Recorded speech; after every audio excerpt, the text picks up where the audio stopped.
obviamente puede aumentar hasta 1200 miliosmoles por litro, es decir, una orina altamente concentrada, ¿no? Vean la diferencia, ¿ya? Vean la diferencia, ¿ok? Entonces, ¿cuál es la gran diferencia con la aldosterona? Mientras la hormona antidiurética es la principal hormona que regula la concentración de sodio en el plasma, la aldosterona es la principal hormona que regula el sodio corporal total y por lo tanto el volumen de agua. ¿Qué estímulos para la secreción de aldosterona? La hipovolemia a través de la activación del sistema renina-angiotensina, la hiperpotasemia también.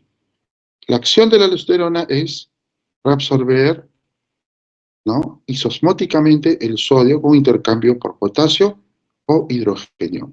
Reabsorción isosmótica de sodio con intercambio por potasio e hidrógeno. ¿Ven? Es un poco lo que podemos considerar. Vean acá, el sodio, ¿no es cierto?, la composición iónica de los volúmenes líquidos del organismo. El sodio en 142 en el plasma, ¿no? A nivel del potasio, por ejemplo, el plasma está en 4, cloro en 101, y así sucesivamente, bicarbonato, sulfato, en fin, ¿no? Y vemos también los diferentes volúmenes de líquido del organismo, a nivel intersticial y a nivel intracelular, podemos ver las diferentes concentraciones de estos iones, de sodio, potasio, y sabemos pues que en el intracelular la cifra de potasio es mucho mayor, hasta 160 milimoles por litro, ¿no? Ya, entonces hay una diferencia importante en este aspecto. La clasificación de los trastornos hidroelectrolíticos, ya sea, puede ser un trastorno hidroelectrolítico de volumen, un trastorno hidroelectrolítico de concentración, o un trastorno hidroelectrolítico de composición, ¿no? El trastorno de volumen, básicamente tenemos, ¿no?, en donde hay un déficit de agua, la deshidratación, o un exceso de agua, los edemas. El trastorno hidroelectrolítico de concentración, por déficit o por exceso. Déficit, hiponatremia; exceso, hipernatremia. Y el trastorno hidroelectrolítico de composición de potasio, calcio, fósforo, magnesio, cloro, estados ácido-base, trastornos ácido-base. Entonces, ¿cómo es la homeostasis de los líquidos y electrolitos? La cantidad de agua y electrolitos entre los diferentes compartimientos corporales debe mantenerse en equilibrio, en homeostasis. Para mantener el equilibrio, los ingresos de sodio y agua deben corresponderse con su eliminación o excreción. Entonces, la molaridad sérica, ¿no?, tiene una fórmula, ¿ah? El sodio en miliequivalentes por litro, ¿no?, multiplicado por 2. La glucosa en miligramos por decilitro dividida entre 18 para convertirlo a milimoles por litro, ¿no? Y el nitrógeno ureico entre 2.8, ¿no? La suma de estas tres nos da la molaridad sérica, ¿no? Entonces, podríamos nosotros considerar, ¿no?, que el rango de molaridad sérica normal va de 275 a 295 miliosmoles por kilo. Entonces, también, si no tenemos el nitrógeno ureico y tenemos la urea, entonces, también la urea entre 5.6 más la glucosa entre 18, más el sodio por 2. ¿Ya? Entonces, ojo que en una persona totalmente sana, prácticamente la molaridad sérica corresponde a la concentración de sodio multiplicado por 2, suficiente. Ahí yo tengo mi osmolaridad sérica, ¿no? Si quiero valorar la glucosa, importancia en los estados hiperosmolares, no cetóxicos, una complicación aguda de la diabetes mellitus, ¿no? Estado hiperosmolar no cetóxico. Entonces, ahí yo utilizo, además del sodio, utilizo la cifra de glucosa para valorar, ¿no?, la fórmula de la osmolaridad sérica, que en el estado hiperosmolar, como su propio nombre lo dice, estará elevada. La urea prácticamente, por ser una molécula anfipática, una molécula con un polo positivo y un polo negativo, atraviesa fácilmente las membranas celulares, las barreras biológicas, la membrana lipídica, ¿no? Y capa lipídica. Entonces, eso condiciona de que al tener esta característica en la molécula y atravesar fácilmente las membranas celulares, el flujo neto de agua es el mismo, porque la urea equipara sus concentraciones en el intra y en el extracelular, ¿no? Entonces, esa es una característica de la urea. Por lo tanto, no hay un movimiento neto de agua en función de un gradiente de concentración, porque se equiparan las concentraciones en el en el intracelular y en el extracelular, de tal forma que el flujo neto de agua es cero.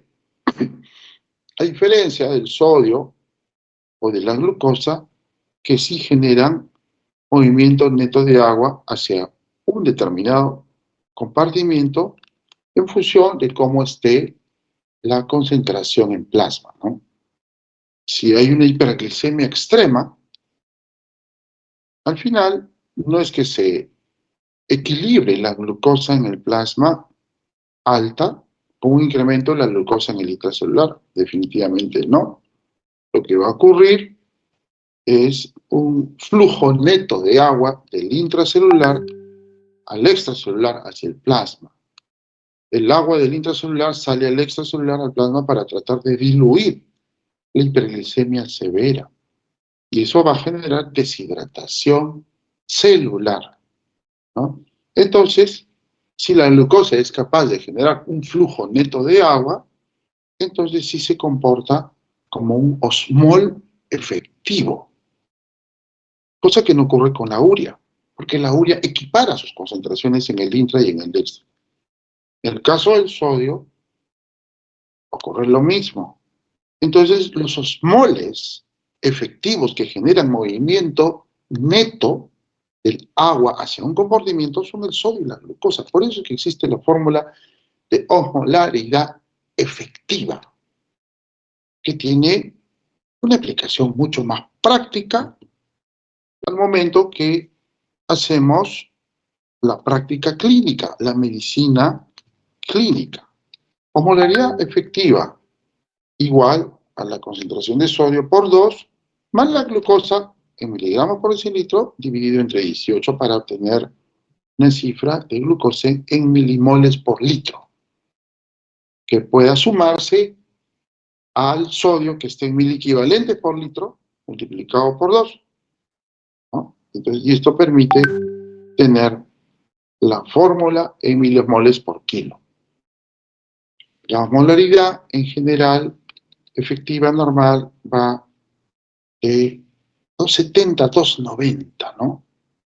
270 a 290. La osmolaridad sérica, incluyendo sodio, glucosa y nitrógeno ureico o urea, de 275 a 295. Pero si queremos mejor la osmolaridad plasmática efectiva, de 270 a 290, ¿no? Entonces, de forma práctica, bueno, uno puede decir un estado hipoosmolar, es cuando la osmolaridad está por debajo de 270 o 275 si quieren. Un estado hiperosmolar cuando está por encima de 295, ¿no? Y claro que el criterio para el estado hiperosmolar no cetóxico en diabetes, ¿no?, con complicación aguda, crisis hiperglicémica tipo estado hiperosmolar, consideran osmolaridad plasmática mayor o igual a 320, eso es bastante, ¿no? Bueno, el balance de agua. Los ingresos ¿no? Tienen que ser similares a los egresos, ¿no? La ingesta de agua debe corresponder a 1 litro, litro y medio. El agua de oxidación desde 350 a 500 centímetros cúbicos. Y el volumen de orina también va de 1 litro a litro y medio en 24 horas, y las pérdidas insensibles alrededor de medio litro, ¿no? Entonces, esto es un poco este balance, el balance de agua, ¿no? La ingesta normal de agua de litro, litro y medio, el agua metabólica de 350 a 500 mililitros al día. En fin. Y tenemos también las pérdidas por heces, por sudor y por la respiración. Miren, ¿no? Las pérdidas de agua por las heces, por el sudor y por la respiración. Por la respiración, alrededor de 0.3 litros. Por la sudoración, alrededor de 0.1 litro por día, ¿no? 100 mililitros si quieren. Y a nivel de lo que es las heces, alrededor también de 100 mililitros, ¿no? Entonces, y aproximadamente el volumen urinario en 24 horas, ¿no? Sabiendo que en 24 horas hay una filtración de 180 litros de sangre, la producción es un ultrafiltrado de 1 litro, litro y medio en 24 horas, ¿no? Entonces, es importante valorar los ingresos, ¿no? Y los egresos, ¿no? Entonces, la regulación del equilibrio hídrico es dada fundamentalmente por la sed y por la liberación de hormona antidiurética. Estos mecanismos regulan la relación entre solutos y agua, osmolaridad de los líquidos, ¿no? La sed y la liberación de hormona antidiurética es la expresión, ¿no? ¿No? Del mecanismo que regula la relación entre solutos y agua, osmolaridad de los líquidos. Entonces, valoramos la osmorregulación a través de la sed y la hormona antidiurética, ¿no? Entonces, en fin, la hormona antidiurética se secreta en el núcleo supraóptico, el núcleo paraventricular. Hay una serie de receptores, B1A, B2, receptor B3. Eh, ok. La conservación del agua, ya sea por aumento de la osmolaridad plasmática. Un estado hiperosmolar es un estímulo para la secreción de hormona antidiurética, ¿ya? O sea, la hormona antidiurética aumenta su secreción, ¿no? Aumenta su secreción en estados de incremento de osmolaridad o en estados de disminución de volumen circulante. Aumento de osmolaridad plasmática o disminución de volumen circulante. Los dos potentes estímulos para la secreción de hormona antidiurética. Otro estímulo para la secreción de hormona antidiurética lo constituye también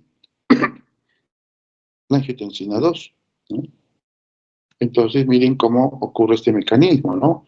Si hay incremento de la sed, es porque hay un incremento de la osmolaridad del plasma o deshidratación, disminución de volumen circulante. Esto genera mayor secreción de hormona antidiurética, pero se hace que aumente el ingreso del agua y la hormona antidiurética hace que disminuya la excreción de agua, ¿no?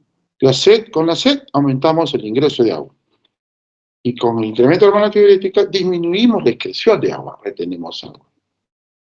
Esto es un mecanismo final de retención de agua. Y la retención de agua hace que la osmolaridad plasmática disminuya o que aumente el volumen circulante. Entonces, si con eso disminuye la sensación de sed y disminuye la secreción de hormona antidiurética. Ese es el mecanismo básico de conservación del agua, ¿no? La concentración de la orina es el principal estímulo en la privación hídrica. genera un incremento de la molaridad extra e intracelular. Aumento de la molaridad de las neuronas, el núcleo supraóptico y paraventricular, va a generar estímulos por el tallo neurohipofisiario hasta la hipófisis posterior para la liberación de la hormona antidiurética a la circulación, ¿no?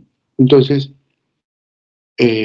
la privación hídrica es el principal estímulo para concentrar la orina, sobre todo cuando hay un incremento de la molaridad en el extra y en el intracelular.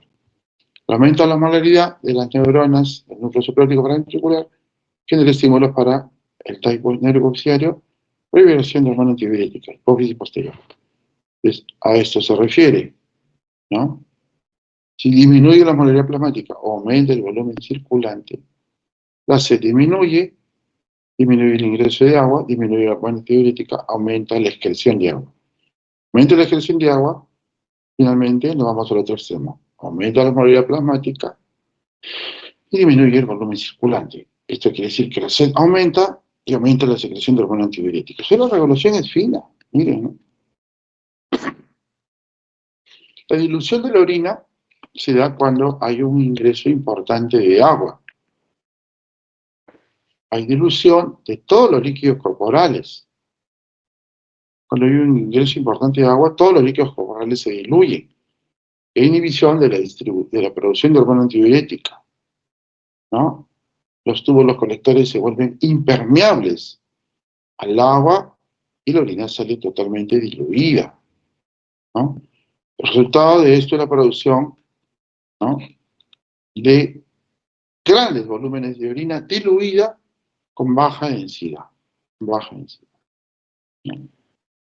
Habíamos dicho que en ausencia de hormona antidiurética, la osmolaridad urinaria puede reflejar una dilución extrema de la orina. Cuando llega la osmolaridad urinaria, en ausencia de hormona antidiurética, 60 milimoles por litro, totalmente diluida. Y con un incremento máximo de hormona antidiurética, la osmolaridad urinaria puede llegar hasta 1200 milimoles por litro.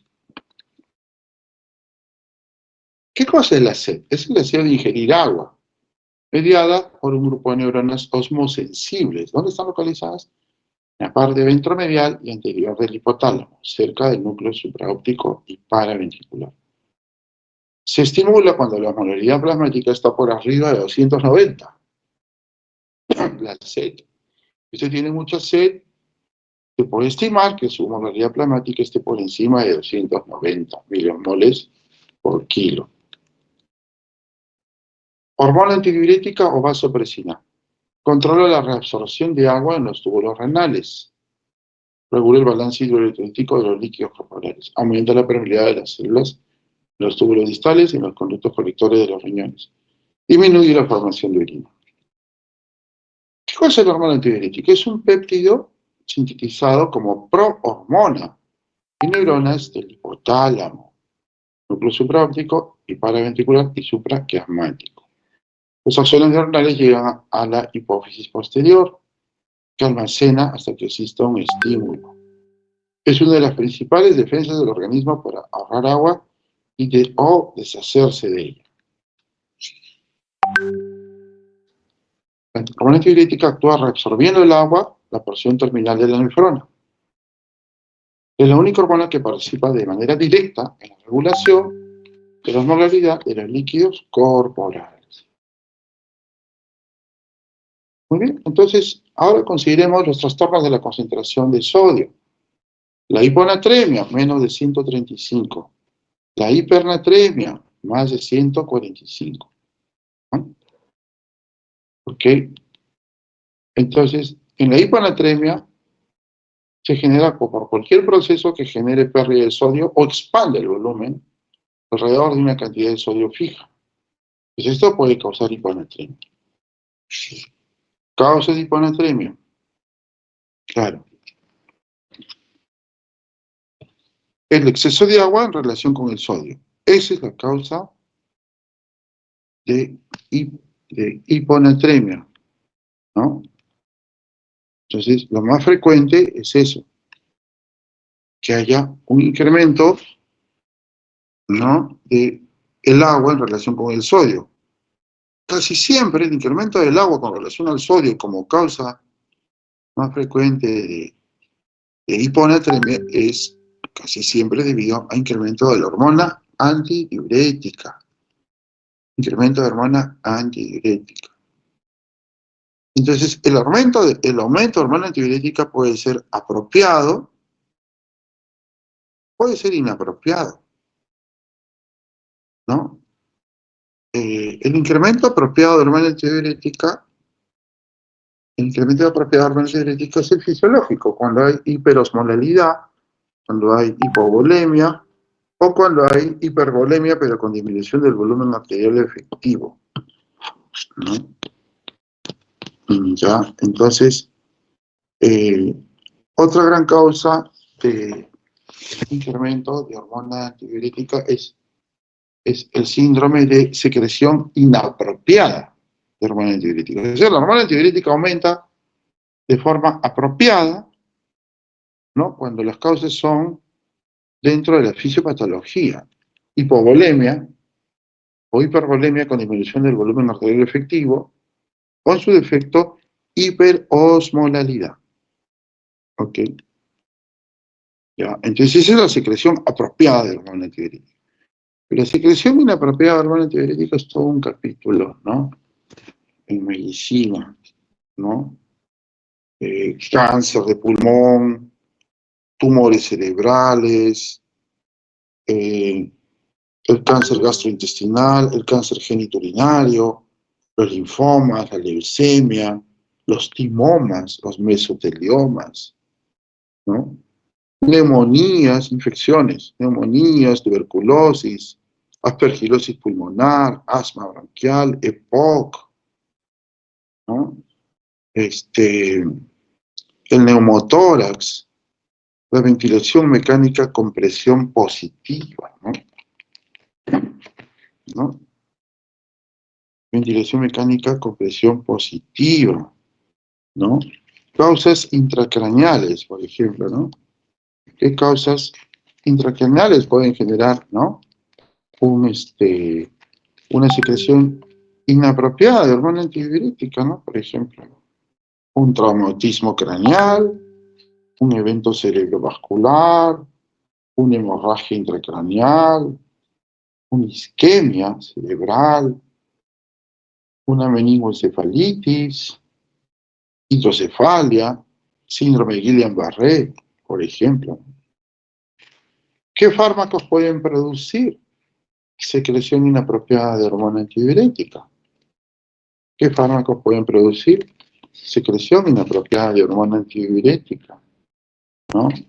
Por ejemplo, ¿no?, ahí tenemos, por ejemplo, algunos antipsicóticos, antidepresivos, especialmente los inhibidores selectivos de recaptación de serotonina, drogas quimioterápicas, la misma arginina vasopresina, exógeno, ¿no? Entonces, miren toda esta lista de fármacos que pueden producir secreción inapropiada de hormona antidiurética. Incluso hay uno que es el llamado, a ver, ya. Entonces, si pues realmente hay otros casos, por ejemplo, el dolor extremo, las náuseas, los estados posoperatorios, también pueden aumentar la producción de hormona antidiurética, secreción inapropiada de hormona antidiurética. Enfermedades endocrinas, ¿no? Aumento de la actividad de hormona antidiurética, por ejemplo, en deficiencia de glucocorticoides, ¿no? ¿Por qué? Porque hay una co-secreción de hormona antidiurética y la hormona liberadora de corticotropina. El hipotiroidismo grave, el coma mixedematoso, con disminución del gasto cardíaco y de la filtración glomerular. La polidipsia psicógena, es también, digamos, ¿no? En fin, estamos hablando de causas de hiponatremia, ¿no? Pero bueno, hiponatremia euvolémica, hipovolémica, hipervolémica. Pero aquí faltaría aclarar algo, ¿no? Que en realidad el estudio de la hiponatremia implica la valoración clínica, si es aguda, menos de 48 horas, o si es crónica, más de 48 horas. En segundo lugar, la hiponatremia hay que valorar la gravedad de los síntomas. Y lo tercero, hay que valorar el riesgo de complicaciones neurológicas, ¿no? Un paciente que tenga riesgo de complicaciones neurológicas por hiponatremia, que tenga hipopotasemia simultánea, hipoxia cerebral, ancianas tratadas con tiazidas para la presión arterial, la cirrosis hepática, la malnutrición, el alcoholismo crónico, son condiciones que ponen en riesgo, ¿no? En riesgo de complicaciones neurológicas por hiponatremia. En primer lugar, ¿cómo se enfoca la hiponatremia? Por historia clínica, aguda, menos de 48 horas, o crónica, más de 48 horas. En segundo lugar, el grado de severidad de los síntomas. En tercer lugar, ver si tiene factores de riesgo para complicaciones neurológicas. Esa es la valoración clínica de la hiponatremia. Factores de riesgo para complicaciones neurológicas por hiponatremia: alcoholismo, malnutrición, cirrosis, tratamiento con diurético tipo tiazidas en ancianas, hipoxia cerebral, hipocalemia. Después que hemos identificado la hiponatremia, la siguiente pregunta no es saber cómo está el volumen plasmático, sino cómo están los otros solutos que contribuyen a la osmolalidad, ¿no? Entonces, ¿cómo estará, ¿no?, la cifra de glucosa, por ejemplo? Calcular la molaridad efectiva. Y ahí recién, yo tengo mi hiponatremia, y la siguiente pregunta es, ¿cómo estará la osmolalidad plasmática? Todavía no me pregunto por la volemia, sino por la osmolalidad. Entonces, por eso que la forma más adecuada es primero considerar si es una hiponatremia, ¿no? Una hiponatremia hipertónica, isotónica o hipotónica, ¿no? ¿En qué caso yo veo una hiponatremia hipertónica? ¿No? Cuando la osmolalidad está aumentada, ¿no es cierto? Cuando hay un exceso de otro osmol efectivo, ¿no? Hiponatremia hipertónica, ¿no? Sí, el sodio está bajo, pero ¿por qué hay hipertonicidad y hiperosmolalidad? ¿Por qué? Porque hay un exceso de otro osmol efectivo. Por ejemplo, si es la glucosa, entonces yo estaré frente probablemente a un estado hiperosmolar no cetósico, que me genera una hipernatremia hipertónica, ¿no? Pero dicho sea de paso, hay que corregir la cifra de sodio en función a la cifra de glucosa. Por cada glucosa, por cada incremento en 100 miligramos en la concentración de glucosa por encima de 100, el sodio disminuye 1.6 miliequivalentes por litro, ¿no? Antes se decía que si la glucosa es mayor de 400, el descenso, el sodio era en 2.4 miliequivalentes. Pero no, ahora ya se sabe que, el consenso se sabe que es 1.6 nada más, ¿no?, miliequivalentes por litro. ¿Ya? Entonces, supongámonos si la glucosa está en 1000, ¿no? El paciente tiene un sodio pongamos en 120, ¿no? La glucosa es en 1000 y el sodio está en 120. O sea, hay una hiponatremia hipertónica, ¿no? Con hiperosmolalidad, ¿no? Cuando a un paciente le administran grandes dosis de manitol, el manitol también es un osmol efectivo, un diurético osmótico, ¿no? Entonces, precisamente, el exceso de manitol puede elevar la osmolalidad plasmática, la glucosa alta también, ¿no? Entonces, esos son los ejemplos de hiponatremia hipertónica, ¿no? Donde arrastra el agua desde el interior de los vasos, ¿ya? Entonces, lo que sí hay que considerar, ¿no? Si la glucosa está en 1000, por cada 100 de incremento de glucosa por encima de 100, el sodio disminuye 1.6 miliequivalente por litro. Entonces, 1000 menos 100 entre 100 sería 1000 menos 100, 900. Entre 100, ¿no? Es 9. 9 por 1.6, ¿cierto? ¿Cuánto es 9 por 1.6? Sacamos la calculadora y multiplicamos, ¿no? Multiplicamos, ¿no? 1.6 por 9. 14.4. 14.4. Si el sodio estaba, supongamos, en 125, ¿no? 14.4 más 125, el sodio está en 139.4. Ese es el sodio corregido. El sodio corregido, ¿ya? Entonces no hay hiponatremia realmente. Entonces, por eso que antes de preguntarnos cuál es la volemia, hay que preguntarnos cómo está la osmolalidad plasmática.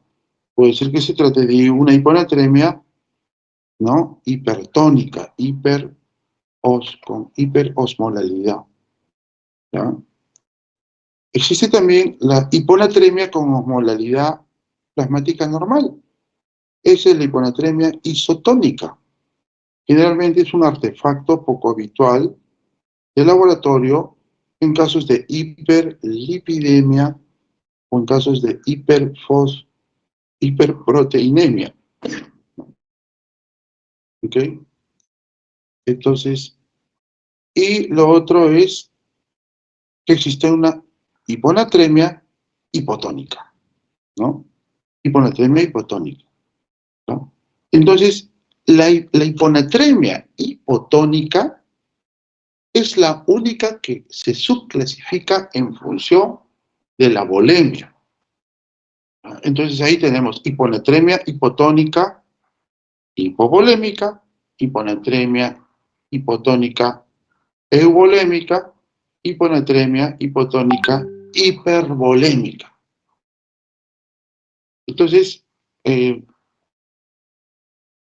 cuando valoramos la hiponatremia hipotónica hipervolémica, consideramos insuficiencia cardíaca, con cardiopatía dilatada, insuficiencia renal en estadio avanzado, cirrosis hepática, síndrome nefrótico, ¿no? En todas estas 4 condiciones existe un estado de hiperaldosteronismo secundario, donde hay un estado de hipervolemia, pero disminuye el volumen arterial, ¿no? Disminuye el volumen arterial efectivo, ¿no? Ya, entonces, esto es lo que hay que considerar, ¿no? Esto es lo que hay que considerar. En fin, eh,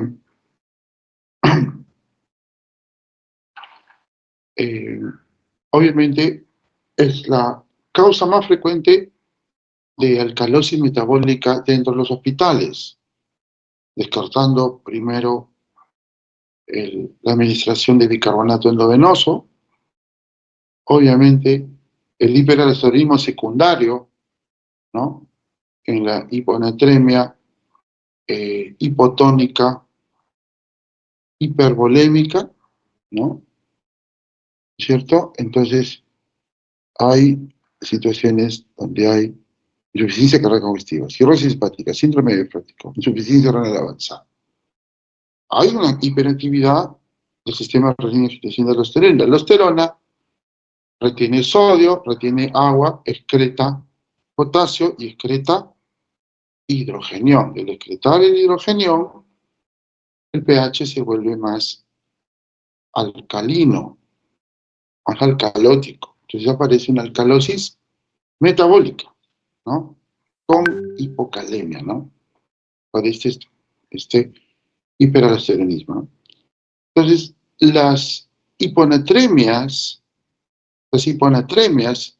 hipotónicas, hipovolémicas, son aquellas que se producen por las pérdidas. Es una deshidratación por pérdidas renales o pérdidas extrarrenales, ¿no? Vómitos, diarrea, formación de tercer espacio, ¿no? Son pérdidas extrarrenales, uso excesivo de diuréticos, insuficiencia suprarrenal, disfunción tubular renal, en fin. Y las hiponatremias euvolémicas, las hiponatremias son las hiponatremias hipotónicas euvolémicas, ¿ya? Hipotónicas euvolémicas, ¿ya? Entonces, las hiponatremias hipotónicas euvolémicas, en ese está el síndrome de secreción inapropiada de hormona antidiurética, ¿no? Están enfermedades endocrinas, hemos mencionado el hipotireoidismo grave, el coma mixedematoso, ¿no? El exceso en el consumo de agua también es otra causa, ¿no? Bueno, y esto es lo que decíamos, ¿no? Algunas causas de hiponatremia volémica, polidipsia psicógena, hipotiroidismo, administración inadecuada de agua y el CIHAT, secreción inapropiada de hormona antidiurética. ¿Ok? Hipovolémica, la hemos mencionado, y la hipervolémica también, ¿no? Entonces, ya hemos hablado de la secreción inapropiada de hormona antidiurética. Obviamente hay una secreción apropiada de hormona antidiurética donde la secreción aumentada de la hormona antidiurética es fisiológica. ¿En qué casos? Hiperosmolaridad. ¿En qué casos? Hipovolemia, ¿verdad? O cuando hay hipervolemia, pero con disminución del volumen arterial efectivo también. Esas son secreciones apropiadas de hormona antidiurética. La secreción inapropiada de hormona antidiurética, hemos mencionado, ¿no? Meningocefalitis, ACV, traumatismo craneoencefálico, enfermedad pulmonar, neumotoras, cáncer, ¿no? Que producen hormona antidiurética ectópica, fármacos, una lista acá, ¿no? De fármacos también. Presentación clínica. Las características clínicas de la hiponatremia se relacionan con el trasvase osmótico del agua intracelular que induce edema cerebral. Los síntomas sí, son fundamentalmente neurológicos. Su gravedad depende tanto de la velocidad como de la magnitud de la caída del sodio en el plasma, ¿no? Hiponatremia aguda, menos de 48 horas. Hiponatremia crónica, más de 48 horas, y me dicen más de 3 días, ¿no? Si el sodio está en 125, náuseas, malestar general. Por debajo de 125, cefalea, letargo, confusión, nubilación. Menos de 115, estupor, convulsiones, coma. Hiponatremia crónica, de más de 3 días. Se producen mecanismos adaptativos diseñados a defender el volumen celular y se tiende a minimizar el aumento del volumen de líquido intracelular y sus síntomas. La causa subyacente de la hiponatremia suele establecerse a través de una anamnesis y de exploración física que incluyen, ¿no?, la evaluación del volumen total del líquido extracelular y del volumen circulante efectivo. Pruebas diagnósticas, osmolaridad plasmática, ¿no? Si está disminuida, cuando está a menos de 2,75. La osmolaridad en orina. Orina diluida, menos de 100 milosmoles por litro con densidad de menos de 1003. Sodio en orina menos de 10 miliequivalentes por litro. La hipernatremia se define como una concentración de sodio mayor de 145 y representa un estado de hiperosmolaridad. Implica depresión intracelular de volumen. La causa más frecuente de hipernatremia es la pérdida de agua. Otras causas: reducción de la ingesta hídrica, excesiva ingesta de sodio. Se genera un estado de hiperosmolaridad que estimula la sed, genera polidipsia y secreción de hormona antidiurética para la excreción de una orina concentrada, ¿no?, porque se está reteniendo agua. Hay sed, hay hiperosmolaridad plasmática. Entonces yo segrego hormona antidiurética para retener agua, y al retener agua la orina se concentra, ¿no? Y yo diluyo, para retener agua, el plasma, ¿no? Causas de pérdida de agua: diarrea osmótica, vómitos, sudoración profusa, viresis osmótica, diabetes insípida. Reducción de ingesta hídrica: sed alterada, no accesibilidad al agua.